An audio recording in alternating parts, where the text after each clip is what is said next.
ఎప్పటికప్పుడు తాజా వార్తలను అందిస్తున్న జీకే న్యూస్ కు స్వాగతం.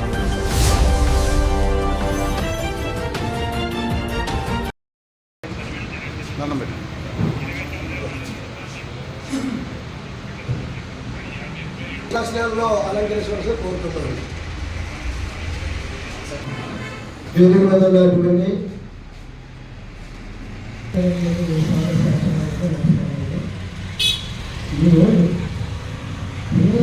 అక్షరానికి వెలుగు చూపినటువంటి మహానుభావుని ఇలా స్మరించుకుంటున్నా.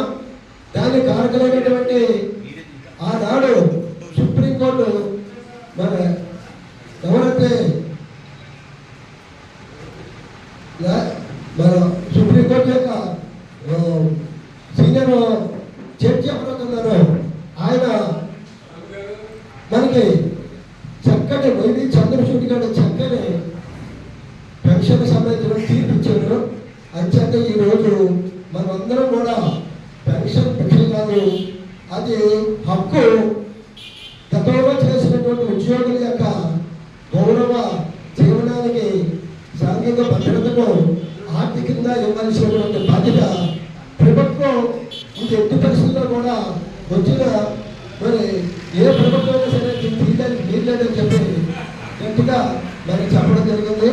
దాని మీద మనం ఎప్పుడు కూడా మరి ఈ విధంగా ఆనాడు నుంచి ఈనాడు కూడా 82 నుంచి ఈనాడు వరకు మన పెన్షనర్స్ ఈ విధంగా వారిని గుర్తుంచుకొని స్మరించుకుంటూ కార్యక్రమాలు చేస్తున్నాం. అదే అంత ఉంటే పెన్షన్ సౌకర్యం లేదు. ఆ పెన్షన్ సౌకర్యం నేను తెచ్చుకున్నాను కాబట్టి మనందరం కూడా పండుగ తెలియజేస్తూ మరి వేదికలో చాలా మంది పెద్దలు ఉన్నారు. మనకి వాళ్ళందరూ కూడా సందేశాలు ఇస్తారు. ఇప్పుడు నకారా గారి గురించి గారికి మీ అందరికీ కూడా శుభాకాంక్షలు. అలాగే వేదిక మీద ఉన్న ఎంఆర్ఓ గారికి, ఎండిఓ గారికి, మేనేజర్ గారికి, ఎస్బీఐ మేనేజర్ గారికి, ఎస్డిఓ గారికి, పెద్దలందరికీ కూడా నమస్కారం. మెడికల్ ఫీల్డ్లో ఉన్నాం కాబట్టి మా తరఫున మీ అందరికీ నేను చెప్పగలిగేది ఏంటంటే మన కమ్యూనిటీ హెల్త్ సెంటర్ చాలా డెవలప్ అయింది. ఈ మధ్యకాలంలో చాలా రకాల సర్వీసెస్ని ఇంప్రూవ్ చేశాం. చాలా రకాల టెస్టులు కానీ బయట చాలా ఖర్చు పెట్టి చేయించుకునే టెస్టులన్నీ కూడా చాలా తక్కువ రేట్ అంటే ఫ్రీ ఆఫ్ కాస్ట్ మీకు చేస్తున్నాం. ఆ సర్వీసెస్ అన్నింటినీ కూడా ఈసీజీస్ అవ్వచ్చు, ఎక్స్రేస్ అవ్వచ్చు, ల్యాబ్ టెస్ట్లు, లిపిడ్ ప్రొఫైల్, బ్లడ్ టెస్ట్లు, హీమోగ్లోబిన్ కానీ, సిబిపి కానీ, యూరిన్ టెస్ట్లు కానీ ఆల్మోస్ట్ బయట ల్యాబ్స్ నుండి మ్యాక్సిమం టెస్ట్లు ప్రైవేట్ హాస్పిటల్ ఉంటే మ్యాక్సిమం టెస్ట్లు అన్నీ కూడా మన దగ్గర అవైలబుల్గా ఉంటున్నాయి. అన్లెస్ అవి రేర్గా చేయాల్సిన తప్పితే మిగతా జనరల్గా మీరు రొటీన్ చెకప్స్ కావాల్సిన ప్రతి టెస్ట్ మన హాస్పిటల్లో అవైలబుల్గా ఉంటున్నాయి. సో మీరు ఎనీ టైం వచ్చి మీరు అవన్నీ సర్వీసెస్ అన్నీ పొందండి.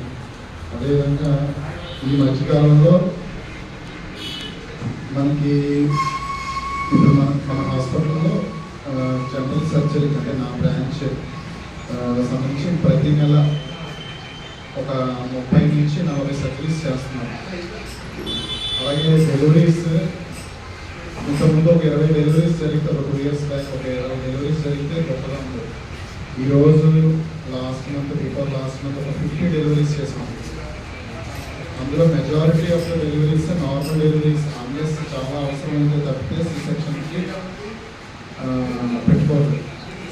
సో డెలివరీస్ అవి కూడా ఇంప్రూవ్ చేసుకుంటే ఇవన్నీ ఏంటంటే మీకే కాదు మీ ఫ్యామిలీస్ కూడా ఇన్ఫర్మేషన్ రీచ్ అవుతుందని చెప్తుంది. అలాగే ఇప్పుడు మనకి జనరల్ ఫిజిషియన్ ఉండేవారు కాదు, పిల్లల డాక్టర్ ఉండేవారు కాదు. ఈ పెన్షనర్స్ అసోసియేషన్ ప్రెసిడెంట్ గారైన సుందర్ గారికి, అలాగే ఇక్కడ హాజరైన పెన్షనర్లకు, పెద్దలకు నమస్కారం. ఈరోజు ఎంతో ముఖ్యమైన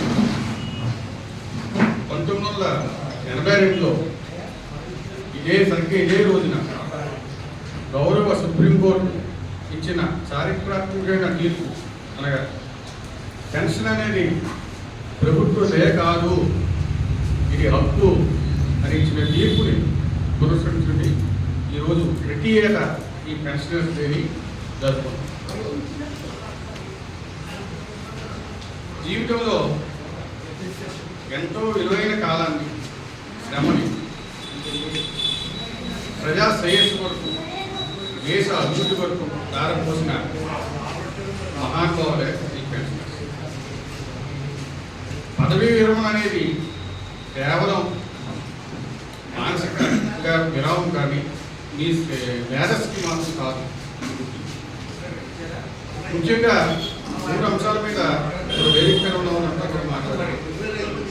పెన్షనర్స్ అందరూ కూడా ఆరోగ్యంగా ఉండాలి. ఆరోగ్యంగా ఉండడం కోసం వ్యాయామం, యోగా అన్ని చేసుకుంటూ ఆరోగ్యంగా ఉండాలి. అలాగే క్రియాశీలకంగా ఉండాలి. అంటే యువతరానికి మీరు మీ ఉన్నతమైన బోధనలు చేయడం ద్వారా, అలాగే సమాజానికి తోడ్పడడం ద్వారా క్రియాశీలకంగా ఉండాలని, ఐక్యతగా అంటే సమస్యల మీద పోరాటం చేయవలసిన అందరూ ఐక్యంగా ఉండాలని ఈ సందర్భంగా నేను చేశాను. ఇక్కడ వేదిక మీద పెన్షనర్స్ ప్రెసిడెంట్ గారు చాలా మందిని పిలిచారు. అందులో ఎస్టీఓ గారు వచ్చారు. ఆయన పెన్షనర్స్ కావాల్సిన ఏ విధంగా చేయాలి ఏంటన్నది చాలా క్లియర్గా చెప్పారు. వారు కూడా పెన్షనర్స్ కనుక సహాయ సహకారాలు అందిస్తారని చెప్పారు. అలాగే ఎస్బీఐ మేనేజర్ గారు వచ్చారు. వారు కూడా సహాయ సహకారాలు ఇస్తారని చెప్పారు. అలాగే మన జీజీఎస్ సూపరింటెండెంట్ గారు వచ్చారు, సహకారాలు అందిస్తారని చెప్పారు. అదేవిధంగా నేను కూడా నా కార్యాలయానికి పెన్షనర్స్ ఎప్పుడు ఏ సమస్య మీద వచ్చినా నేరుగా నన్ను కాంటాక్ట్ చేయించండి, వారి సమస్యను అతి త్వరగా పూర్తి చేస్తానని ఈ సందర్భంగా మారుస్తున్నాను. చివరిగా పెన్షనర్స్ దినోత్సవంగా హాజరైన మీ పెన్షనర్ అందరికీ కూడా నా శుభాకాంక్షలు తెలియజేస్తూ శాస్త్రీయంగా పెన్షన్ లేదు తీసేస్తామని చెప్పి చెప్పారు. కానీ ముందు సంవత్సరం 2095 జనాభా నాకు పెన్షన్ వస్తుంది. కానీ మీ రోజుల్లో మీరు చేసిన సర్వీస్లో మీరు రిటైర్ అయిపోయిన తర్వాత మీరు ముందు 4-5 సంవత్సరాల ముందు రిటైర్ అందరూ చాలా హ్యాపీగా రిటైర్ అయ్యారు. కానీ మేము ఇప్పుడు చేస్తున్న ఉద్యోగాల్లో మాత్రం అసలు ఖాళీ ఉండలేదు, పని తయారైన పని. ఎప్పుడు చూసినా మీటింగ్లు, ఎప్పుడు చూసినా దాని మాత్రం పత్రిక చెల్లిపోయింది మా మీద. చాలా తక్కువ ఏజ్లోనే బీపీతో షుగర్ కూడా తెచ్చుకున్న వాళ్ళు కూడా చాలా మంది ఉన్నారు. కానీ మీ టైంలో రిటైర్ అయిన అందరూ కూడా హెల్తీగా ఉన్నారు. మీ ద్వారా మాకు సూచనలు ఏంటంటే మీరు ఎలాగా ఆ రోజు హ్యాండిల్ చేయగలరు ప్రజలని, మా నాట్లో వాళ్ళకి కురవాళ్ళకి అందరికీ ఏదైనా నేర్పగలిగితే చాలా హ్యాపీగా ఫీల్ అయ్యి డిసీజ్ చేసుకుంటామని మీ అంత ప్రజలని హ్యాండిల్ చేయలేకపోతాం. ఎందుకంటే నేను ఉదయం 7 o'clock బయటకు వెళ్తున్నాను. పొద్దున్న వెళ్ళి శానిటైజర్ చూసి ఫొటోస్ పెట్టాలి, యాప్లో అప్లోడ్ చేయాలి. 10:30 మళ్ళీ మీటింగ్ కట్టింది రావాలి. మళ్ళీ అమ్మగారు తెస్తే అమ్మగారికి వెళ్ళాలి. మళ్ళీ గూగుల్ మీట్. ఇప్పుడు మేము మీటింగ్కి వచ్చేటప్పుడు కూడా నేను గూగుల్ మీట్ అటెండ్ అవుతేనే మీటింగ్ వచ్చాను. మీటింగ్లో కూడా ఎంత మాట్లాడకూడదు కాబట్టి గూగుల్ మీట్ పెండింగ్లో ఉంది. ఏ సజెషన్స్ ఇస్తున్నా స్వీకారం చెప్పి అయ్యంతం కోసం నేను మాట్లాడలేదని చెప్పి అడగడం వల్ల నేను బ్రేక్ ఇచ్చారు. ఆ మీటింగ్ అయితే ఇప్పుడే మళ్ళీ 4 గంటలకు మళ్ళీ మీటింగ్కి వెళ్ళాలి. ఇప్పుడు మార్నింగ్ వేస్తే గూగుల్ మీట్లో ఉన్నాం. ఈ రోజుల్లో టెక్నాలజీ లేదు. హ్యాపీగా ఒక మీటింగ్ అటెండ్ అయితే డిజిటల్ పర్సన్ ఉండేవారు, మీటింగ్ అటెండ్ అయ్యేవారు, మీటింగ్ వచ్చేవారు. తర్వాత కమ్యూనికేషన్ ఉండేది కాదు. ఫోన్స్ లేవు, మొబైల్స్ లేవు, ఇంటర్నెట్ లేదు, ఏమీ లేదు. హ్యాపీగా నాకు అవకాశం లేదు. ఆ విషయంలో చాలా విలువైన సమయం కూడా కోల్పోతాం.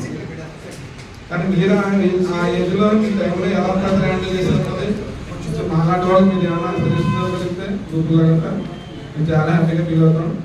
తర్వాత మా డిపార్ట్మెంట్ నుంచి సినిమా ఏరియాలో మీరున్న ఊళ్ళో కానీ మీరున్న వీధుల్లో కానీ ఏమైనా శానిటేషన్ కానీ ఏమైనా ఇబ్బందన్నా పోయినా ఏ విధమైన ఇబ్బంది ఉన్నా కూడా మాకు చెప్పండి. నేను నా వంత సాయం చేస్తాను. నా లెవెల్లో నేను మీకు క్లీన్ చేయడానికి చూస్తాను. Thank you. కూడా అందులో భాగం రిటైర్మెంట్లో కష్టం ఉంది. అయితే ఆలోచన ఏంటంటే అప్పుడు మన అనుభవుడు పెన్షన్ ఉండాలి. ఎందుకంటే అందరూ ఏదో అనుకుంటారు కానీ 30 సంవత్సరాలు అయిన తర్వాత పెట్టుకుంటే పెన్షన్స్ యొక్క పరిస్థితి, ప్రభుత్వ ఉద్యోగస్తుల యొక్క పరిస్థితి చాలా దారుణంగా ఉంటుంది. మనం ఎక్కడో పడతాం, ఎక్కడెక్కడో ఉద్యోగం చేస్తాం, లాస్ట్ ఎక్కడో రిటైర్డ్ అవుతాం.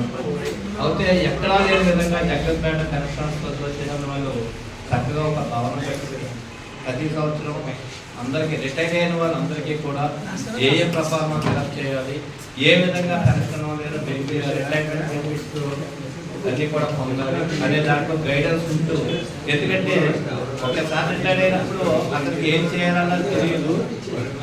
అలాగే ఏ ప్రఫార్మాలు ఫిలప్ చేసుకోవాలి, ఇవి పెన్షన్ ఎలాగా తీసుకోవాలి, ఇవన్నీ కూడా దగ్గరుండి చేయించి అందరికీ ఎంతో సహాయకారిగా ఉన్నారు. అంతేకాదు వాకర్స్ క్లబ్ పేరున, అలాగే సీనియర్ సిటిజన్ పేరున, అలాగే అనేక రకాల కార్యక్రమాలు మేము రిటైర్ అయిపోయాం, మాకు ఇంకా మేము ఈ సమాజానికి ఏమి సేవ చేయలేమనే భావన కాకుండా మేము ఎప్పుడు కూడా యంగ్గా నిరూపిస్తూ అనేక సేవా కార్యక్రమాలు పాల్గొన్నటువంటి జగ్గంపేట పెన్షనర్స్ అసోసియేషన్ వారికి నా హృదయపూర్వక ధన్యవాదాలు తెలియజేస్తున్నాను. మీరు ఇదే స్ఫూర్తితో మిగతా సంఘాల వారికి కూడా ఈ రిటైర్మెంట్ పెన్షనర్స్ అందరికీ కూడా ఈ సేవా కార్యక్రమాలను విస్తరిస్తూ మీరు వారితో కూడా రైతులు పెట్టుకున్నాం. ఎందుకంటే ఎంప్లాయీ రిటైర్ అయిన తర్వాత యూత్లో ఒకసారి వస్తారు రిటైర్మెంట్ అనేది. ఆ పారాల గురించి ఏ విధంగా పొందాలని కూడా తెలియజేస్తే వాళ్ళు రిటైర్డ్ అయిన తర్వాత పెన్షన్ వస్తే ప్రశాంత జీవితాన్ని గడపడానికి అవకాశం ఉంటుంది. ప్రతిసారి లాస్ట్ ఇయర్ కూడా నేను రావడం జరిగింది. ఈ సంవత్సరం కూడా ఈ అవకాశం ఇచ్చిన పెద్దలందరికీ కూడా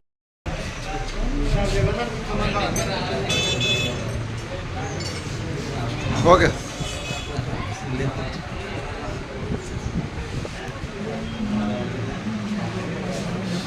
ఇచ్చేసినటువంటి ఎంఆర్ఓ గారికి, ఎండిఓ గారికి, డాక్టర్ గారికి, బ్యాంక్ మేనేజర్ గారికి, అలాగే ఎస్టీఓ గారికి, ఎస్ఏ గారికి అందరికీ కూడా పేరు పేరు, ఎండిఓ గారికి, ఎంఆర్ఓ గారికి అందరికీ కూడా, అలాగే ఎంఈఓ2 గారికి అందరికీ పేరు పేరున మేము మా పెన్షన్ సంఘం తరఫున ధన్యవాదాలు తెలియజేసుకుంటాం.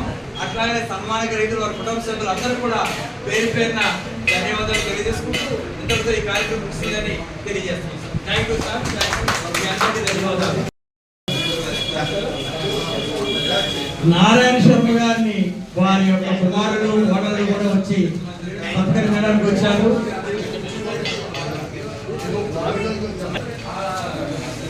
నారాయణ శర్మ గారిని వాళ్ళ కుటుంబ సభ్యులందరూ నాటకాలు జరిగితే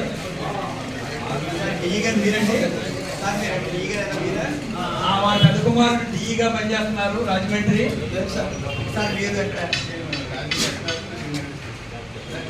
ఎస్పీ ఆఫీస్ లో రాజమండ్రిలో జూనియర్ పనిచేస్తున్నారు. మీరందరూ తీసుకోండి. నారాయణ శర్మ గారి ఇద్దరు కుమారులు ఉన్నత స్థానంలో ఉన్నారు. అలాగే వాళ్ళ సోదరుడు చంద్రమౌళి వెంకట శాస్త్రి గారు, మీరు సోదరుడు అంటే పెద్దలందరూ కూడా మన మీద గౌరవంతో పిలిచిన వెంటనే ఎన్నో కార్యక్రమాలు ఉన్నా సరే కానీ వాటిని అన్నింటినీ పక్కన పెట్టి మనం వెళ్ళి మన సందేశాలు ఇచ్చి వారికి కావాల్సిన సహాయ సహకారాలు అందించాలని పెద్ద మనసు వచ్చినటువంటి వేదిక మీద ఉన్న పెద్దలందరూ కూడా వీళ్ళందరూ మన జగ్గంపేట మండలంలో ఉండడం వల్ల మనందరూ కూడా మనందరూ అదృష్టమైంది. ఇవాళ చక్కగా డిపార్ట్మెంట్ అన్నీ కూడా ఇక్కడ రావడం జరిగింది. వారందరూ కూడా మరొకసారి ధన్యవాదాలు తెలియజేస్తూ మల్లేశ్వర గారిని సన్మాన కార్యక్రమం నిర్వహించవలసిందిగా కోరుతున్నారు.